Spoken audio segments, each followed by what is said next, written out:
Assalamu alaikum wa rahmatullahi wa barakatuh. Paix sur ceux qui suivent la guidée.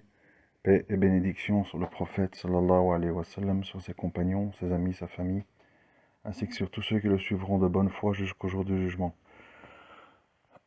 C'est le deuxième audio de la journée, mais que je dédie plutôt à la religion. Bon, je ne veux affoler personne, mais je fais aussi un petit peu cet audio parce que je sens un début de symptômes de maladie, et je me dis, on ne sait jamais, peut-être que je ne serai plus en état, en quelques jours, de faire un audio. Je me suis dit, il faudrait quand même dire les dernières choses que tu as à dire, on ne sait jamais. Allahu alam, c'est peut-être la fatigue, le stress ou une simple grippe, je ne sais pas. C'est pas important, de toute façon, elle n'arrivera que ce qu'Allah a décrété. Ceci étant dit, je voulais vous dire une chose. Allah subhanahu wa ta'ala nous dit dans le Coran que quand tout sera terminé, on va nous ôter un voile et nous aurons la certitude. C'est-à-dire que quand on se retrouve face à la réalité de l'après-vie, le voile des illusions, des passions, des fausses pistes, de tout ça, ça disparaît et on voit la réalité telle qu'elle. Aujourd'hui, avec tout ce qui se passe, vous avez un petit peu une mise en bouche, entre guillemets, de tout ça. À l'heure où je vous parle, tous les casinos de Las Vegas sont arrêtés et les hôtels vidés. Les bateaux de croisière sont au port. Les salles de spectacle et de réunion sont annulées. Les rires, les one-man shows, les comiques sont chez eux, confinés, etc., etc. C'est-à-dire que un petit virus qui cause peu de morts, comparé à l'alcool, à la vitesse au volant et compagnie, paralyse le monde, détruit les bourses, ferme les casinos, arrête les bateaux de croisière, met tout le monde en fait, remet tout le monde à sa place. Terminer les débats ignobles sur serrer la main, la laïcité, c'est une insulte faite aux femmes. Tout le cinéma abject dans lequel on vit, où chaque chose est discutée pour peu qu'on pense qu'elle vient de Dieu, on veut la combattre. Et quand c'est la mode, ou quand c'est fun, ou quand on est un hipster, ou quand on salue à la japonaise, ça c'est exotique. Et quand on fait les mêmes choses pour ses convictions religieuses, on est un ignoble radicaliste à enfermer. Subhanallah. Donc ce que je voudrais dire, c'est que vous connaissez le hadith où on parle des événements de la fin des temps qui surviendront comme un collier de perles. Et je voudrais simplement souligner, parce que beaucoup de gens ne font pas le lien ou pensent que c'est du délire, pire, du complotisme. Je voudrais vous faire le lien de tout ce qui s'est passé, enfin pas tout, les choses importantes qui s'est passé, plein de petites choses, mais les choses importantes qui se sont passées depuis le 1er janvier 2020. Dès le 1er janvier 2020, Netflix, qui est devenu la plateforme numéro 1 de visionnage de films et de séries au monde, a lancé en grande pompe et avec un gros succès la série Massia. Donc série où on parle d'un messie qui vient, on ne sait pas si c'est un imposteur ou un homme de Dieu, etc. Ensuite, on a eu quelque chose qui n'était jamais arrivé avant, les États-Unis qui, bon, vous connaissez mon avis, j'ai fait un audio là-dessus, à propos de l'histoire de l'Iran et tout ça, les États-Unis qui ont abattu un grand général, le plus grand général iranien en Irak. S'en est suivi une fausse riposte, etc. Ensuite, on a eu l'envahissement d'Idlib par les troupes de Bachar iraniennes, stoppé par la Turquie qui a mis des points d'observation. Puis on a eu l'annonce de Donald Trump du retrait des troupes américaines d'Afghanistan et de la remise du pouvoir aux talibans. On va dire une nouvelle assez ahurissante après 18 ans de guerre. Des milliards d'engloutis et des milliers de soldats américains amputés, blessés, tués, pour en arriver à ça. Et maintenant, donc, on a propagation mondiale d'un virus et explosion de toutes les bourses mondiales. Euh, Moi, évidemment, je ne suis pas, Aoudou Billah, devin. Je ne suis qu'un observateur du monde. Et je voulais simplement vous rappeler une chose basique que je me suis rappelé à moi-même. Ne vous imaginez pas éternel. Ne pensez pas que nous sommes au milieu d'une série télé avec un happy end assuré. Euh, Pensez, quelle que soit votre situation, que vous soyez seul, en couple, divorcé, famille monoparentale, etc. Pensez que peut-être c'est la fin de l'histoire. C'est-à-dire que certains d'entre nous vont mourir de cette maladie, d'autres des conséquences, violence, guerre civile, suicide ou que sais-je, je veux dire, bon, bouleversement, quoi, je veux dire. Et, euh, et en fait, il est vraiment grand temps au milieu de tout ça, puisqu'on ne sait pas ce qui va arriver, on ne sait pas pourquoi, comment, le timing, le sens, nous ne sommes pas extra lucides. Il faut vraiment revenir aux fondamentaux pour ne pas se retrouver le jour du jugement avec des regrets. J'aurais dû, j'aurais pu, j'ai eu le temps, mais je croyais que, oui, je mettrai le voile le jour où je me marie, je commencerai la prière quand j'arrêterai de fumer. Vous savez comment on est tous, hein, avec nos petites excuses shaitanesques qui nous bloquent, etc. Euh, faites le maximum. Faites le maximum. Au moins, si c'est pas par rapport aux êtres humains, faites le maximum par rapport à Allah. On est trop occupé à différer les choses. Regardez comme ça bascule vite. Je vous promets qu'encore en février, je lisais des articles.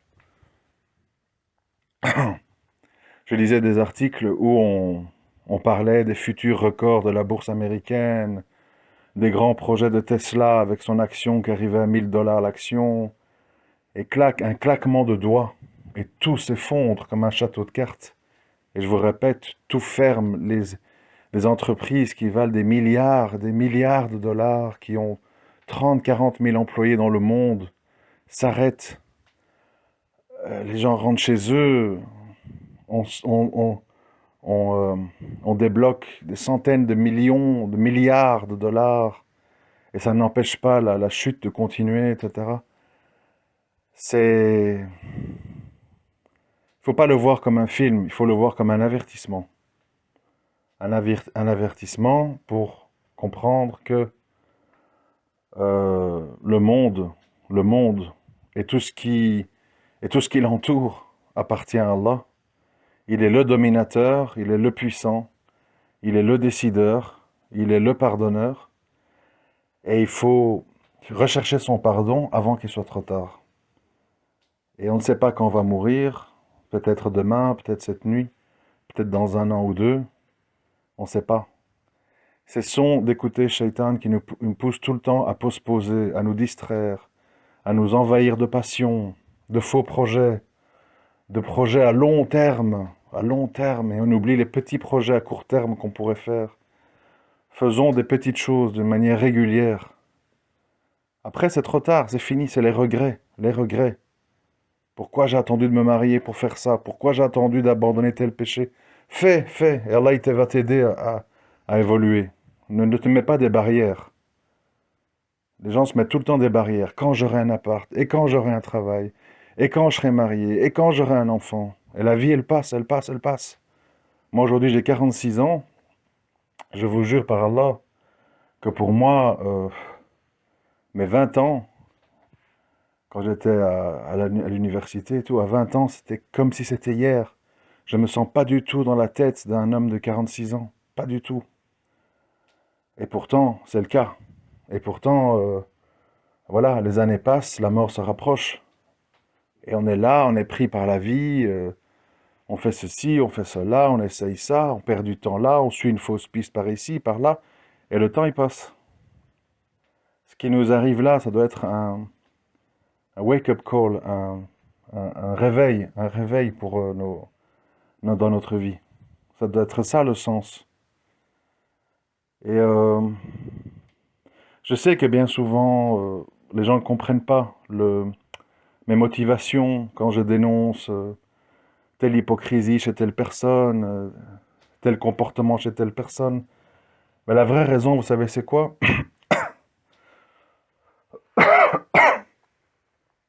Je vous assure par Allah que je les jalouse pas. On m'a dit, tu jalouses qu'ils ont du succès, qu'ils ont des millions de vues, de ceci. Je jure par Allah que c'est pas du tout ça. Même si vous n'étiez que 50 à m'écouter, je dirais exactement la même chose. Ça n'a absolument rien à voir. Je m'énerve. D'accord, parfois je déborde. Mais je m'énerve pourquoi? Parce que je supporte pas, en fait, que des gens qui ont un grand impact sur la société et parlent au nom de la religion d'Allah, en fait, jouent des jeux avec les gens. Je peux comprendre, je peux comprendre qu'un gars qui promotionne des paris sportifs, son album de rap, vous voyez, je peux comprendre qu'il fait l'imbécile, qui fait, qui joue, qu'il essaye un peu de faire le buzz, vous comprenez? Je comprends, parce que voilà, ça fait partie du jeu.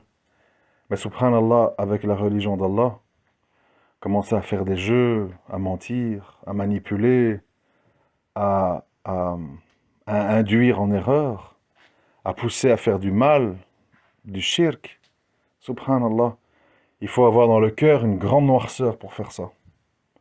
Une grande noirceur. Et oui, malheureusement, parfois la noirceur se cache derrière un beau vernis. Ne dit-on pas que de très belles roses poussent sur des tas de fumier? Ben voilà. Et ça, c'est un grand, grand piège. Parce qu'un tas de fumier, vous voyez, quand on voit un tas de fumier, on le sent, on le voit, on s'en éloigne. Quand on voit Zainab El Razoui, tous ces gens, Mohamed Sifawi, on comprend, on sent. Mais quand on voit des gens avec des beaux camis, des belles beubars bien taillées, des tons mielleux, les tajouis, des compagnies, on voit la rose, on oublie le fumier qui est en dessous. Et c'est là le piège. Et on termine les deux pieds dedans. Et donc, c'est la raison. C'est ça la vraie raison. Et mais le problème, c'est que si on veut adorer Allah seul, si on veut ne rien lui associer, il faut d'abord comprendre, qui est Allah. Qu'est-ce que ça implique de le reconnaître comme unique Seigneur? Qu'est-ce que ça implique de n'adorer et de n'implorer le secours qu'à lui? Qu'est-ce que ça implique comme changement dans nos vies par rapport à tout ce qu'on fait, tout ce qu'on donne comme temps, comme attention, comme argent? Ça implique des choses. C'est pas gratuit, c'est pas insignifiant. C'est pas ah ben toi c'est Bouddha, toi c'est Jésus, toi c'est Krishna, ben moi c'est Allah. Voilà. Et on s'aime tous, on fait la ronde et on fait bisous bisous en jouant à qui a perdu son mouchoir. C'est pas ça l'équation. L'équation, c'est qu'Allah a envoyé régulièrement sur terre des prophètes et des messagers pour rappeler aux êtres humains quelle était la vérité de ses attentes envers nous. Il n'a pas envoyé 10 000 religions, l'un qui dit mon grand-père c'est une vache, l'autre qui dit le Fils de Dieu est mort sur la croix avec mes péchés, l'autre il n'y a pas de Dieu, tu seras réincarné 40 millions de fois pour perfectionner ton âme. C'est pas possible d'accepter ça. Ça veut dire qu'on n'a pas un Dieu tout-puissant.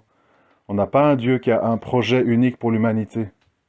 C'est un Dieu qui a un discours différent dans chaque coin du monde et puis qui demande qu'on s'entreconnaisse et qu'on vive ensemble sans se chamailler. C'est pas possible.